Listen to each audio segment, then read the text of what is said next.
asalaamaaleykum gars yi na ngeen def maa ngi leen nuyu leen ziar leen fàttali yéen a ngi seen canal Galsen Tube ci seen programme comment gagner de l'argent sur YouTube naka la ñuy gagner xaalis ci YouTube vidéo yi ki leen koy defal di Pape Mor Lo ñu leen koy defal en wolof. Vidéo tey bi nag balaa ñu si ñëw ma lay demander rek su fekkee ni abonné ko ci canal bi c'est très simple da ngay cliquer si bouton bu rouge bi nekk suuf vidéo bi comme bouton bii di feeñ nii. soo ko cliquer dina am cloche bu génn nga cliquer ko soo ko cliquer ñetti cloche dina génn bi nekk ci kaw ngay cliquer mooy toutes les notifications ce qui fait que vidéo bu ñu dugalati automatiquement di nga ko yëg parce que YouTube da lay envoyer notification wax la ko. Vidéo tey bi nag day ñëw ci li nga xamante ni mooy monétisation AdSense soo bëggee supprimer sa compte AdSense fekkee da nga am ñaari compte YouTube détecté ko bloqué sa monétisation léegi nga bëgg a supprimer benn compte bi. pour benn bi mën a continuer léegi loolu nan nga koy defee parce que léeg-léeg da ngay bëgg a monétiser YouTube fekk na peut-être nga ubbi woon compte AdSense pour beneen raison après nga bëgg a monétiser sa Gmail bi nga yore nga bëgg ci ubbi compte AdSense bu bees après Google lay détecté parce que AdSense Google YouTube benn entreprise la seen lépp dañ koy coordonné li ñu ciy def yëpp dañ koy enregistré léegi facilement ñoom dañuy détecté ni am nga compte AdSense su ko defee dañ naan la su dee da nga bëgg ubbi AdSense bees demal nga supprimer sa compte AdSense bi nga yoroon ba pare ngay soog a mën a ubbi beneen léegi-léegi tam ngay monétiser ñu wax la ko te fekk yow compte AdSense amoo ko woon peut-être mu nekk sa appareil dafa am ko ci connecté woon ko am AdSense wala yow nga mës a connecté wu ci appareil boo xam ni dafa am compte AdSense léegi comme nag ñoom dañuy enregistrer information yëpp seen cookies yi day détecté ni yow sa email bi sa Gmail bi am na compte connecté na ci ak compte boo xam dafa am AdSense léegi la ñu bëri nag dañ leen di bloquer seen monétisation ci loolu mais de toute façon bu dee email bi yaa ko moomoon nga amoon beneen compte ak ba ko supprimer dañ lay won nan lañ koy supprimer soo ko moomuloon tam boo xamee borom nga contacté ko mu supprimer ko sinon doo mun jàll wala sa appareil yëpp nga dem supprimer historique yi ak cookies yi ak information yi Google enregistré woon yëpp nga dindi ko ba mu nekkaat zéro bu ko defee nga soog a essayé waat su dee moomoo AdSense boobu mais bu dee yaa moom AdSense nag vidéo tay bi loolu ko tax a jóg ñu lay wan nan ngay supprimer compte AdSense bi c'est très simple xam naa dina am benn waay boo xamante ni boo waroon supprimer benn compte AdSense xëy na peut-être dina seetaanaale vidéo bi waaw xam naa xamuloon nu mu koy jaare ba supprimer ko te mu xawoon ci am tuuti jafe-jafe xëy na bu seetaanee vidéo bi dina mën a xam nu ñu koy supprimer parce que dafa bloqué monétisation jàmbur boo xamante ni moom compte AdSense am la ci defoon compte AdSense bi soit supprimer wu ko wala xamul daal nu ñu koy supprimer en tout cas bloqué na monétisation jàmbur te loolu c'est pas bien te moom compte AdSense moo ko mën supprimer te ba léegi AdSense intervenir aussi j'espère que dina seetaan vidéo bi comme ça dina mën dem compte AdSense boobu mu supprimer ko pour monétisation boobu mën a continuer dox normal parce que moom moo ko bloqué dina xam boppam mu dee seetaan na vidéo bi léegi c'est très simple boo ñëwee ci sa AdSense fan ngay dem dugg da ngay cliquer fii ñu def compte moom ngay cliquer soo cliquer fi ñu def compte mu indil la information compte bi dafal la gis nga référence éditeur baa ngi nii bi leen wax keroog sa numéro client bi moo ngi nii gis nga mu defal la fii fuseau horaire dëkk bi nga nekk ak fuseau horaire bi defal la produit actif bu fekkee AdSense da ngay utiliser fekkee AdSense ngay utiliser ak ay blog ak ay site internet yëpp te la ko fii defal ci nga 68% ji nga lay wan ni moom lañ lay verser ci nga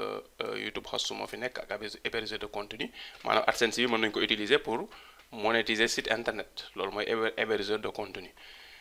moo xam ay blogueur wala sa bopp léegi li ñu si intéressé fii la état du compte si nga compte bi lu mu def ouvert léegi ñun dañ ko bëgg a tëj fii ngay ñëw nga cliquer fi ñu def clôturer le compte nga ñëw nga cliquer ko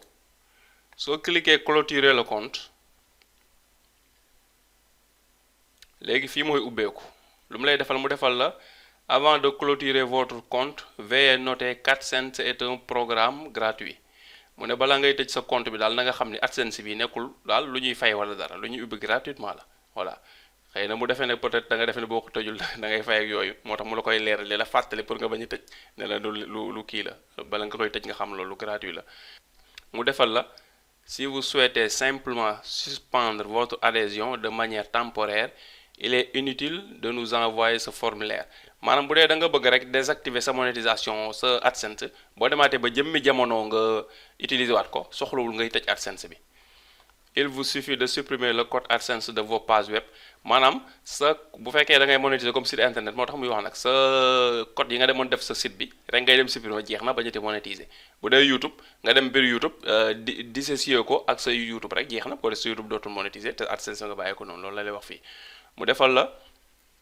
votre compte restera alors accessible si vous décidez de réutiliser AdSense par la suite bu ko defee sa compte AdSense day continuer d'exister pour boo demaatee ba soxla ko mën ko utiliser sans nga ubbi beneen bu bees mu defal la fii léegi nag paiement bi bu dee AdSense bi mu bëgg a supprimer dafa am xaalis bu ci nekk loolu la lay leeral fii mu defal la votre compte répond à toutes les conditions requises pour que vous receviez un dernier paiement dans le cadre du programme AdSense maanaam pour nga fayeeku li xaalis bi nga xam ne mi ngi sa AdSense bu dee xaalis ak fii il faut mu nekk da nga conditions yi ñu laaj yëpp da nga ko réunir mu defal la de plus le solde de votre compte est supérieur au seuil de clôture te li nga xamante ni mooy xaalis bi nekk ci sa AdSense dafa war a ëpp montant bi nga xamante ni mooy montant bi ñuy tëje compte pour boo ko tëjee ñu mën laa envoyer li ci des si vous clôturez votre compte maintenant vous recevrez votre dernier paiement dans un délai d'environ 90 jours à compter de la fin du mois maanaam soo fekkee nag da ngaa supprimer sa compte bi te am xaalis bu ci nekkoon dinañ la fay sa fay bu mujj ci diggante benn ba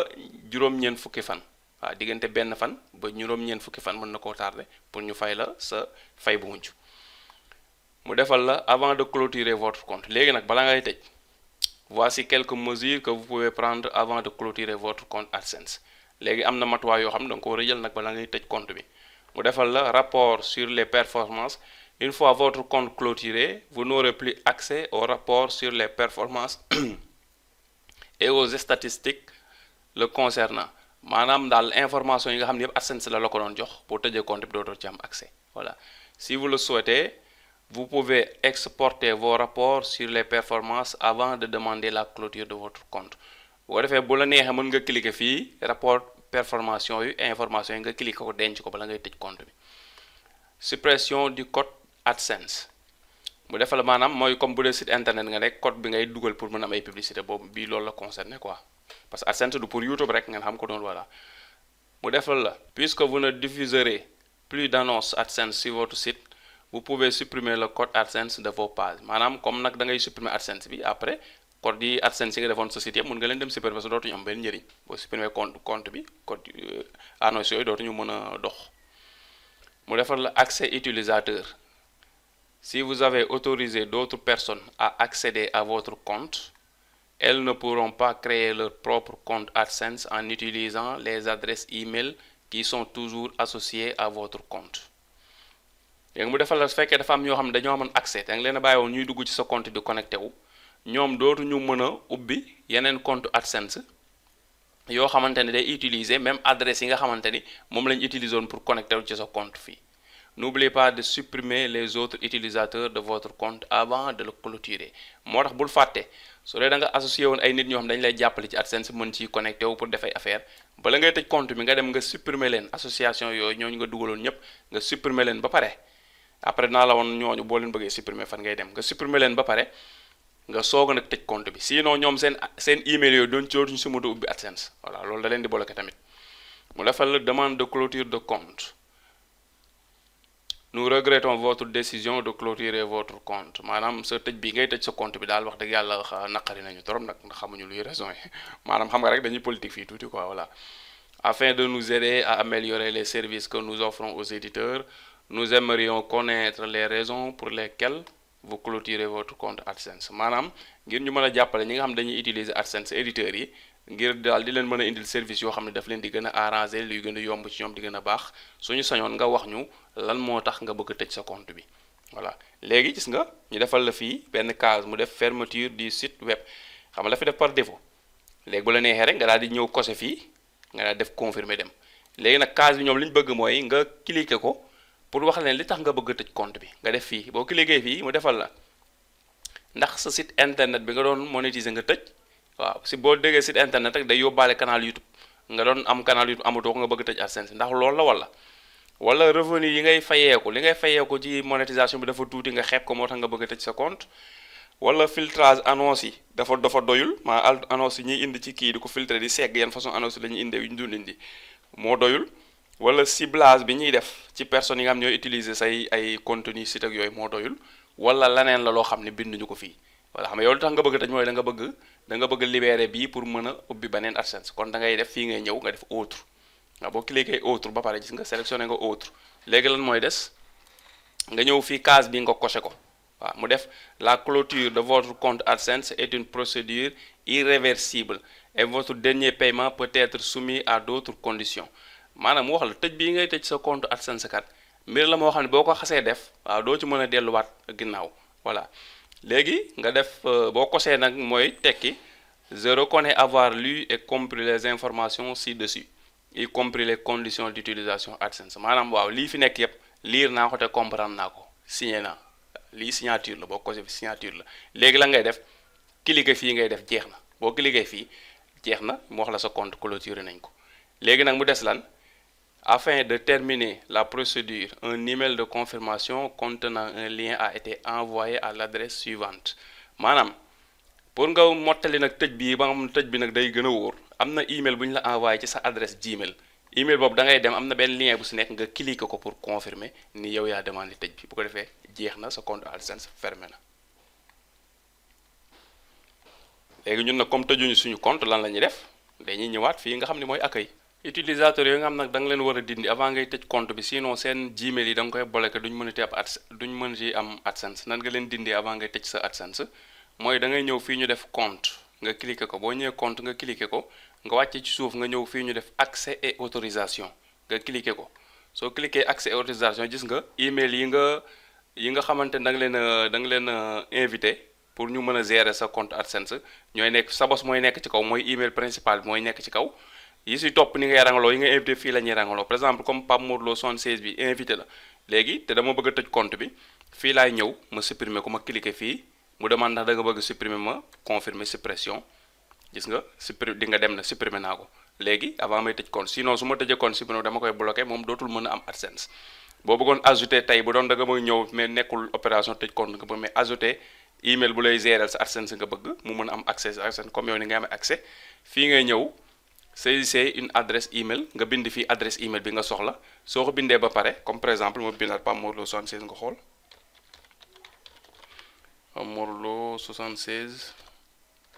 arobase gmail.com. gis nga cliquer fii inviter l'utilisateur nga cliquer ko fii, gis nga automatiquement ajouté wu na fii. léegi nga daal koy activer nii, jeex na, utilisateur bi activé wu na. léegi moom mën nay connecté wu sa AdSense di manipuler.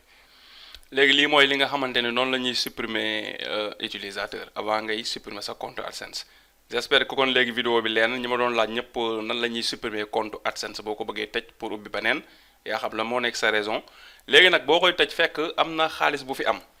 AdSense dina citer à peu près $10 pour frais de gestion. par exemple compte bi su ma ko tëjoon ci 90 jours yi di ñëw mën nañ ma ko envoyé suba wala ginnaaw suba, bi fi mën na tardé daal ba 90 jours bu ko tardé dem nga patienté, loolu lañu la bindal. AdSense dafay téye $10 yi, $10 yi si des la may envoyé. waaw boo fi amoon $100 AdSense day téye $10 yi, $90 yi lay envoyé. waaw parce que $10 toujours frais bi ngay tëjee compte bi moo tax dañ koy téye. su fekkee li nga fi am nag $10 net la, boo tëjee compte bi duñu la envoyé dara, $10 da nga koy perte. bu dee $5 da nga koy perte, bu dee 6 7 8 da nga koy perte ba $10. $10 nag li ci tege moom dinañ la ko fay, mais su ko manqué duñ la ko fay. kon j'espère que leer na, nii mooy ni nga xamante ni noonu la ñuy tëjee compte AdSense. kon ñu leen di jox daje ba vidéo bii di ñëw incha allah rabbi. vidéo du vidéo sax bu ma programme woon def tey, beneen vidéo laa bëggoon a def tey, mais bii dafa am ku ma ko laajoon te fekk am ñu bëri ñu ma ko doon laaj ma bëggoon ko def vidéo fàtte ko. am ku ma laajaan message tey wax ma ko, man ne ko justement da nga ma fàttel, xaaral dinaa ci def vidéo tey incha allah. kon ñu ngi leen di sant di leen gërëm seetaan bi ngeen seetaan, di leen jox daje ba vidéo bi di ñëw incha allah rabbi. di la wax rek comme d'habitude su fekkee abonné ko da nga yem ci vidéo bi nga cliquer comme nii rek bouton bu rouge bi nekk suuf vidéo bi s'abonner ngay cliquer. soo paree cliquer cloche bi, boo paree ñetti cloche génn nga cliquer bi ci kaw muy toutes les notifications. di la wax tamit ni soo amee message toujours ak lu mu yàkkam di envoyé ma ko WhatsApp. voilà bu ma amee temps toujours dinaa connecté wu ci WhatsApp bi xool message yi. waa appel direct yi du ma arrangé moo tax te des fois day am ñoom dañu may woo direct te day fekk moo occupé te léeg-léeg tamit du ma bañ a jël nit ki di ko gisee na neen ak yooyu laay bañ. waaw moo tax te tam du mënuma tamit xam nga chaque 5 minutes wala 10 minutes sa téléphone sonné nga décroché wax ak nit ku lu mat 5 minutes wala 3 wala 4 minutes teg bu ndewee 5 minutes 6 mu sonné waat xam nga loolu tam am du la liggéey loolu kenn ku ne war nga ko mën comprendre moo tax WhatsApp bi daal moom amul benn problème ku ci envoyé message fu ma amee temps moom toujours journée bi fu ma libéré rek damay connecté WhatsApp ñaari xool message yi ñii mën naa leen toon ci bëccëg bi ñii ci guddi gi mais de toute façon toujours dinaa répondre ci message yi moom incha allahu rabbi voilà te tam di bëgg tam toujours ku yem ci benn vidéo balaa ngay poser ay question nga dem seetaan yeneen vidéo yi nekk ci canal bi yépp bañ jeex waaw parce que li ci ëpp question yi ñu may poser dafay nekk yi ci ëpp yoo xam traité naa ko ci ay vidéo ba pare mais ñu bëri dañuy seetaan benn vidéo commencé ñëw ci WhatsApp bi gis numéro bi commencé la poser question te fekk seetaanuñ vidéo yi mais man ni may doxalee personnellement man su ma gisee benn canal YouTube ma gis ay vidéo yu ma intéressé toujours balaa may poser benn question borom canal bi vidéo yi damay dem ci vidéo bi mu njëkk a dugal topp ko di ko seetaan su ma seetaanee bu dee sama temps mayuma ko ma seetaan benn wala ñaar pause foofu suba bu ma amee temps di seetaan app naa ko fii ba weer ba canal bi di jeex mais ba dina il faut ma seetaan canal ba mu jeex tàkk te dama gis ni loolu tax mu efficace mooy boo ko defee ñaare question yi nga naroon a posé boo moytul doo ko posé wala boog loo comprendre la ci benn vidéo boo seetaan wala dara te loolu laa bëgg nit ñi di seetaan vidéo yi ba pare su ma amee lu ma wax loo xam nag leerul ci ñoom ñu ne ma damaa seetaan vidéo sàngam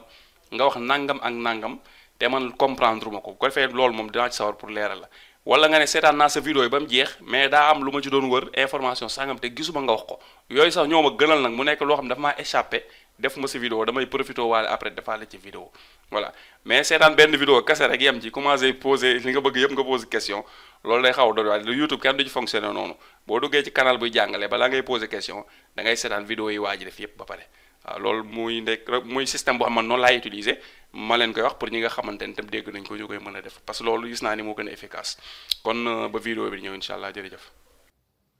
G bii soo ko cliquer di nga abonné ci canal bi boo ko cliquer abonné ci canal ba pare vidéo bii soo ko cliquer di nga gis ay tips ak ay secret yoo xam ni di lañ la jëriñ ci sa monétisation YouTube kon jërëjëf.